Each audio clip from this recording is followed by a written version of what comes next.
Since last summer, the National Bank of Romania has been cutting interest rates, actually halving them in 1 year. But now it openly says there will be no more cuts. So it will not follow the Hungarian Central Bank, which still continues to cut interest rates as low as possible.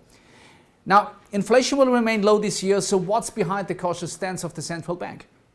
The central bank is currently reconsidering its monetary policy cycle in Romania.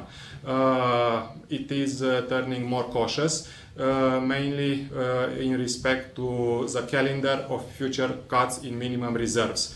The central bank decided to reconsider the stance of its monetary policy due to ambitious fiscal easing package announced by the government for 2016 due to market turmoil in the midst of the Greek sovereign debt crisis, and also due to the fact that Romania is likely to end the relation with the IMF and the EU this summer, and will most likely not renew the precautionary standby arrangement with the IMF.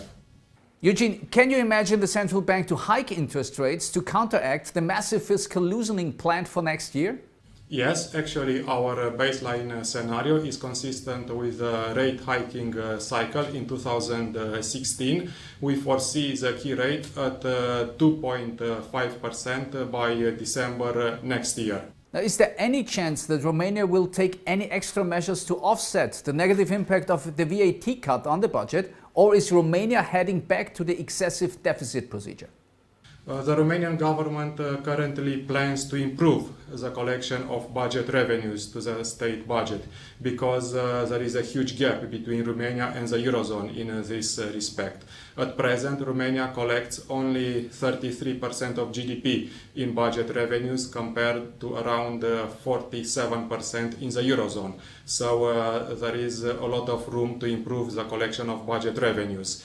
Our forecast shows that the headline budget deficit could still be below 3% of GDP, but the structural budget deficit could be between 3% and 4% of GDP next year. Under the preventive arm of the Stability and Growth Pact in Europe, Romania is required to have a structural budget deficit of 1% of GDP. So this means Romania would breach the limit in 2016 regarding the structural budget deficit. Eugene, thank you very much for your time. The viewers, thank you for your time. Have a nice weekend.